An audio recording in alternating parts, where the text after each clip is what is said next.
You likely already know this by now, but the fictional city of Los Santos is heavily inspired by the real life city of Los Angeles. It's honestly very impressive just how much work it would have taken to remake these buildings almost one-to-one in-game. I've already made a video like this before showing off the more popular buildings in GTA, but I only scratched the surface of how many of these buildings there actually are. Just like the last video, I'm going to be going into detail about the different kinds of buildings you often drive past every day, what they are, what purpose they serve, and how they actually came about in the first place. So sit back, relax, and let a 20-year-old British guy who's never even been to America tell you all about some American buildings.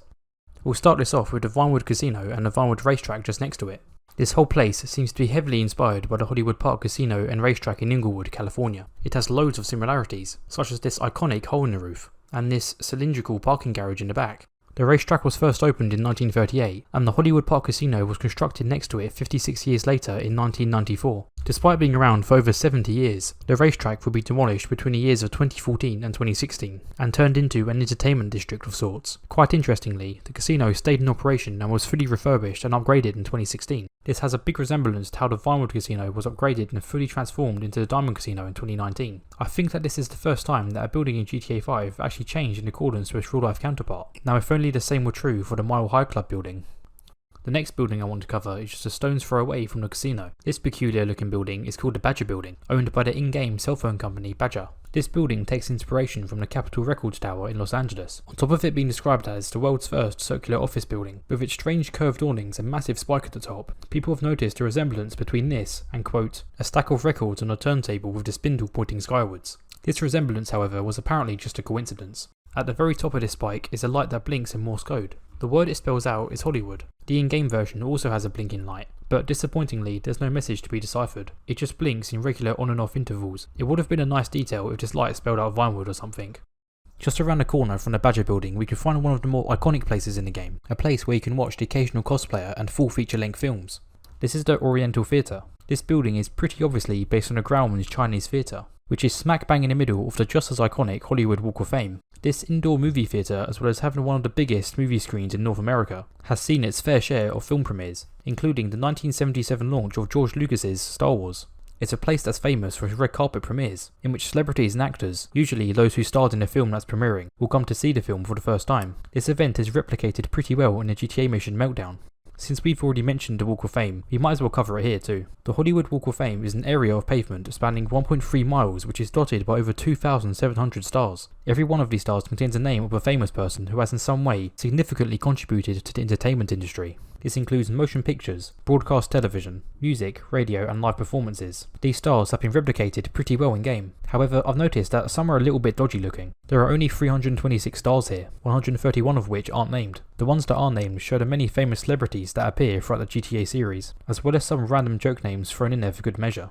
Overlooking the whole skyline of Los Santos, we have the Playboy Observatory. This thing has two massive telescopes flanking both the right and left side, as well as a planetarium in the middle, which is a direct copy from the Grithith Observatory in Los Angeles. This observatory first opened to the public in 1935, and although the observatory's main purpose was and still is to make astronomy accessible to the general public, in its history it's also been used to train pilots in celestial navigation during World War II, as well as to train astronauts from the Apollo program for the first lunar missions. Just in front of this observatory is a massive pillar called the Astronomers' Monument. This monument pays homage to the 6 greatest astronomers of all time. These astronomers, however, don't make an appearance on the monument in the in-game version. This next place is a lot further up north, in the heart of the desert. This small trailer park community is called Slab City. This is a clever play on words from the real-life location of Slab City, located in the Sonoran Desert, California. Although this place isn't really a building per se, it's more so a collection of trailers and small houses, I thought it would still be interesting to cover. Slab City is a community of people who live an off-the-grid kind of lifestyle. Many people come here to live life outside of normal mainstream society, despite Slab City being large, with many different types of communities living in it. The in-game version, Slab City, is much smaller. It only has one type of gang who live in it, a biker gang known as the Lost. In the middle of Slab City there's an outdoor nightclub / stage called The Range. This is a direct reference to the real life location with the same name located in Slab City. Just like its in-game counterpart, The Range is an open air nightclub which holds shows every Saturday night. Almost anyone can go up on stage and perform for free. Going straight back to the heart of the city, we have the Betsy O'Neill Pavilion. At first, I thought this place was some kind of museum, but after looking at these colourful banners, it becomes pretty clear that it's supposed to be some kind of performing arts centre. This building is based off of the Dorothy Chandler Pavilion in Los Angeles, which is one of the 4 performance halls in one of the largest performing arts centres in the US, called the Los Angeles Music Center. In-game, there are no other halls to be found apart from this one. Another cool detail I should probably add on is that you can actually hear some faint and quite frankly unnerving music emanating from this building. Have a listen.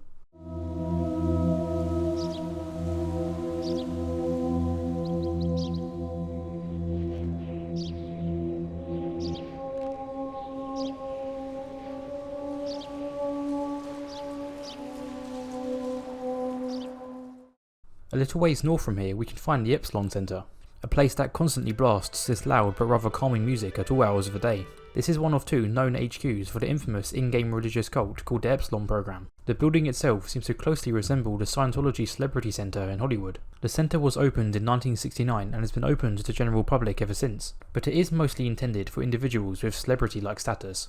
The center, and many others like it, promote a religion known as Scientology, which the in-game Epsilon program makes a mockery of. I don't know if this is relevant to the building, but I thought I should share this rather odd incident that took place on the building's grounds. There was an incident in 2006 in which a man called Mario M., a previous member of Scientology, stormed onto the building's grounds dual-wielding samurai swords. He made threats and attempted to hurt guests. Thankfully, no one was hurt apart from the perpetrator, who was fatally shot by the on-site security guards and later pronounced dead. This is probably a stretch, but this could have maybe been an inspiration for the final Kiflan mission, in which Michael has the choice to either kill a bunch of Epsilon members and steal their money, or to help them deliver it. Not too far away from the previous building, we have the tallest building in the area of Rockford Hills. This is called the Weasel Plaza, presumably owned by the fictional Weasel television network. This building is quite obviously supposed to be the Fox Plaza in Los Angeles. This 35-story skyscraper was constructed in 1987 and is the official headquarters of 20th Century Studios, the very well-known film production company. This building is famous for its appearances in many classic films, the most notable being Die Hard. Interestingly, the chief engineer of this building speculates that the building itself was designed to be used as a filming location, meaning that filming here was a core thing that was taken in mind during its construction, which honestly does make a lot of sense considering how many films were shot here. This next building is one that you've likely driven past many times but never really paid it any mind. The Augury Insurance Building is a unique looking oval shaped office block right next to the Los Santos Freeway. This building is based off of the Great Western Savings Building in Los Angeles. Although these two buildings look similar, the in-game version has some extra floors on top of it. The site was originally a mini golf course in the 1930s, but for reasons I couldn't find, it was demolished. The building you see today was built in 1972 and was one of the first buildings that utilised CAD software, computer-aided design, in its construction. As of today, the building is owned by Flint Publications, a company known for producing some somewhat more adult content. Only a couple blocks away we got this somewhat phallic looking building, which presumably contains the mayor's office as well as many local government agencies. This building looks almost identical to the Los Angeles City Hall. It was built and completed in 1928, and up until 1964 it was the tallest building in Los Angeles. Over the years, however, it has been absolutely dwarfed by these much bigger skyscrapers. Since we're talking about city halls, let's visit another in the middle of Rockford Hills. This is the very extravagant looking Rockford Hills City Hall. This place has a much bigger area than the last one. This place contains a police station, a fire station, a public library and apparently a place for CPR training. This building is based on the Beverly Hills City Hall, and it has pretty much everything the in-game version has. It was built in 1932, and according to the Los Angeles Times, was the largest and most expensive city hall of any municipality its size in the country. Here's a fun bit of trivia. In celebration for the city's centennial, a huge 15,000 slice cake in the shape of this building was created, costing a staggering $200,000 to make. This next building we're going to cover is one of, if not the biggest mansion in the game. This is the Richmond Mansion, known for its massive size and huge pool. This place seems to take inspiration from lots of different real-life mansions, but the one it most resembles is the very well-known Playboy Mansion in Holmby Hills, Los Angeles, previously owned by the founder of the Playboy magazine, Hugh Hefner. This place was built in 1927 and was bought by Playboy in 1971 for $1.1 million, which seems incredibly cheap in today's money. This place is known for its lavish parties that are often populated by celebrities. In-game there is always a party going on at night. This place is fairly popular in the community, pretty much for the sole reason that this is one of the only spawn locations of a topless woman. This is further evidence that supports this place being based on the Playboy Mansion. One of the more notable parts of the Richmond Mansion is this really cool cave-like structure which the pool runs through. Although the Playboy Mansion has a very similar looking grotto to this, it looks somewhat closer to the grotto owned by the famous rapper Drake, with the stones and torches looking very similar. Going back to the heart of the city, we have one of the biggest hotels in the game. This is the Hooker Palace. Although not terribly recognisable from the front, if we go to the back it should become a lot more familiar. This building is based on the Hotel Figueroa in Los Angeles. It opened in 1926 and was one of the only hotels of its time that was founded, financed and operated entirely by women and for women. It was a safe haven for solo female travellers who were at the time unable to check into hotels without a male chaperone. Around the time of 1990, the hotel was in dire need of repairs and was struggling financially, so the owner at the time, Nelson Rising, decided to lease sides of the building to advertisers to generate revenue, which is how these iconic advertisements came to be. Rockstar themselves have also put up their own advertisements here, for Max Payne, GTA 5 and GTA 4. Although I couldn't find the exact numbers, advertising on this building could cost tens if not hundreds of thousands of dollars per month.